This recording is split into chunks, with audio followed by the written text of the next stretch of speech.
I'm here at the Whittlesea Bowls Club for the 2024 Whittlesea Country Music Festival, and I've got the pleasure of the company of Mr. Alan Fletcher, who's just come off stage.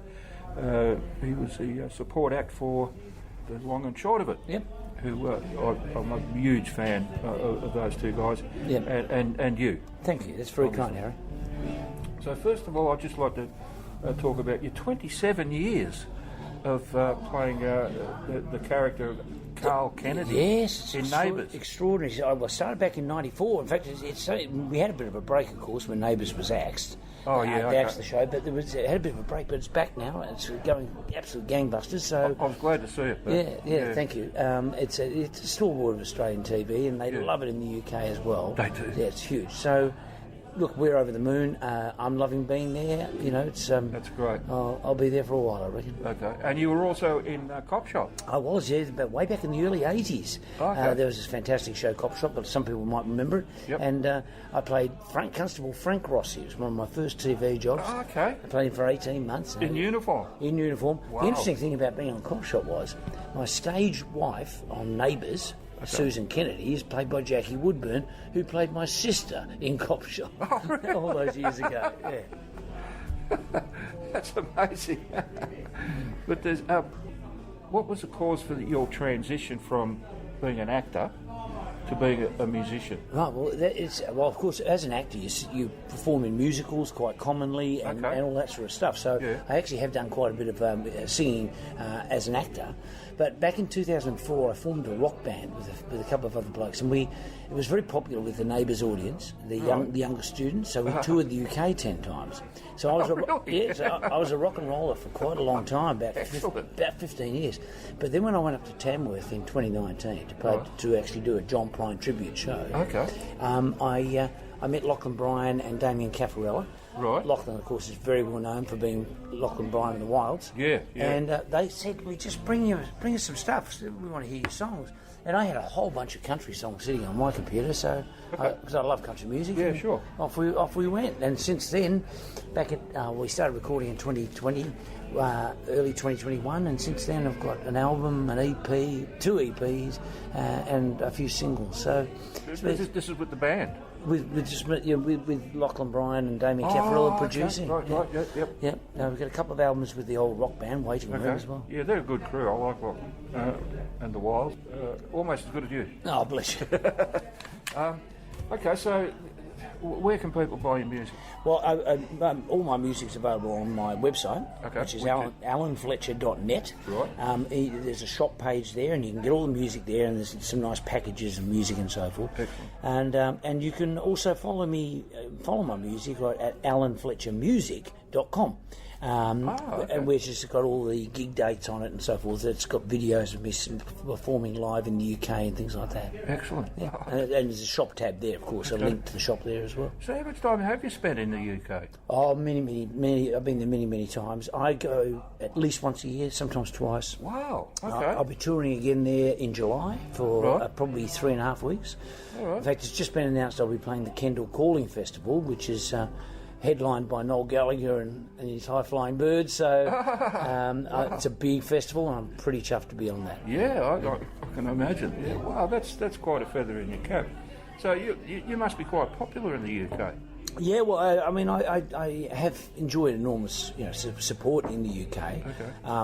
And I'm hoping to the people get around my music here in Australia as well, the Americana.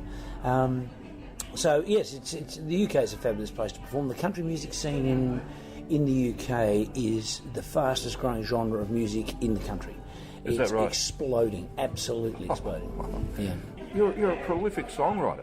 Yeah, well, I have written a lot of songs. I love songwriting.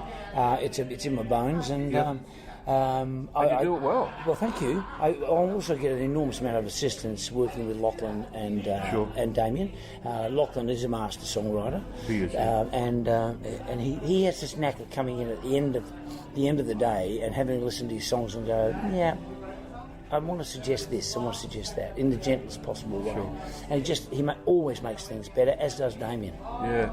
I hear that a lot from so many people, that they've sort of got a work almost completed and they pass it on to someone for their opinion. Yep, bit of polish. And it gets so much better. Yep. You know, as a result. Yeah. So yeah, it's a case of two minds. Exactly. Are better than one, you know. Yeah, it can be just one line change. Yeah. That's incredible. I've got no talent when it comes to writing songs, so I'm awestruck by people who can sit down and put a whole story into a space of 3 minutes. It's a wonderful thing to do. As an actor, I tell other people's stories. You know, people write a script. I get up and in front of a camera or on stage and I tell that story. When you're a songwriter, you're telling your own stories. Yep. And that's the thing I love about it. Yeah, that's great. And you know, to move an audience with that. Yeah. I think that is just, you know, the epitome. Oh, it's wonderful. And performing live, that's the thing, it's wonderful. Absolutely, that's what it's all about. Look people in the eyes and see how that's right. So how long have you been playing music? Well, I started playing guitar when I was a youngster, but I didn't really do enough lessons with it. So I'm actually now teaching myself more and more. Yeah, I reckon you never stop learning. Yep. So right. I pick my guitar up every day now and play and try and get a little bit better at finger picking and a little bit better at this and a little bit better at that. But, you know, I mean, I am supported by great musicians. I'm never going to be a Jimi Hendrix. So, you know, I've got great musos who I work with who can, you know, really help me embellish the music. Riley Caswell, for example. Exactly. Mr. Riley Caswell, sensational tonight. He's a beautiful guitarist, a great singer-songwriter. Yeah. He's certainly someone you should be looking up on Spotify and so forth. You say that you like country music, but why did you pick that as a genre to pursue as a musical career? I mentioned John Prine before. Of course, yeah. So now, when I started listening to John Prine, to me, his music, besides the fact that it's funny, it's poignant, he tells incredible stories, but he tells them obliquely. Yeah. He doesn't hit you over the head with his feelings. Yeah. I heard a John Prine song called Hello in there. Okay, yeah. When I was seeing a cabaret show. Someone was singing this song, and I thought, man, that's a beautiful song. It's the best song about ageing I think I've ever heard. Okay, yeah. And so I looked it up. I had no idea it was a John Prine song. And lo and behold, it was. Yeah. And then songs like Sam Stone about Vietnam War and so forth. It's just so poignant. But then lovely, delicious comedy songs like Big Old Goofy World, and you know, he covers everything. So it was John Prine really triggered me into it. But other songwriters like Chris Christopherson, of course. That sort of Americana thing. Then you get you know, Townes Van Sant and you know. So I loved folk music as well, and folk and Americana and country were really crossing over each other very much in the 60s. Right. So I grew up with that music. Okay. So I always loved it. Apart from John Prine, who are your other main influences? Well, they cross right across the ages. Sure. Guy Clark is a huge influence on me. Oh, yeah. Now, Guy Clark is very famous for a beautiful song called Desperados Waiting for a Train, which a lot of people would know. But he's a very special songwriter because he's a real sit on a bar stool with a guitar and tell a story person. You know, right. He's quite special, and there's so many. You know, Chris Christopherson, Elvis Costello is a huge influence on me. Yeah, Elvis Costello crosses every genre. He does. So I loved punk music. You see, in the late 70s, which he was in. But Elvis has recorded country albums as well. Right. So you know, he's a big influence. Jason Isbell is one of the great Americana artists. He's more recent. Okay. He actually won an Emmy won a Grammy for a song called "If We Were Vampires," which is one of the best love songs I've ever heard. Okay. So there's a lot of different influences. People like Alison Krauss. All right. Yep. You know, and the Union Station. Yep. Wonderful singer, and the stuff that she does with Robert Plant, because of course I was a big fan of Led Zeppelin. Yeah. You know, really good stuff. Yeah. And the great thing too these days with streaming platforms. Okay. You play some songs, and the next day there's a mix of stuff waiting for you that they've selected for you, which is kind of in the genre of what you've been listening to. All right. So you just keep discovering new people every day. It's fantastic. Yeah. Yeah, it's there's so much talent out there, and the platform has expanded so that they can reach anyone nowadays. You know. That's true. Very true. Thanks to the technology. But sometimes I find it a little bit overwhelming. You know, because we get so much stuff sent to us. Of course, so, yeah. Well, sometimes I've got a big cabinet of CDs. Yeah. I've still got LPs. Okay. Yeah, vinyl, so do I. and vinyl's on the upswing. So sometimes it's nice just to sit down, open up the cabinet, and stick a pin in there and say, you know what, I'm going to listen to this old album of, you know, whatever, The Doors or something. You know? Yeah, right. Yeah. All right. So far, what's been your most memorable experience as a musician? As a musician, well, I think really the most memorable you ever have, I think, is the day you look out at the audience and someone is sitting there singing your lyrics back to you. You know what I mean? Yep, I do. I know exactly what. It's really special, because you know it happens occasionally. You know, because a lot of people listen to music and like it, but they don't learn the song.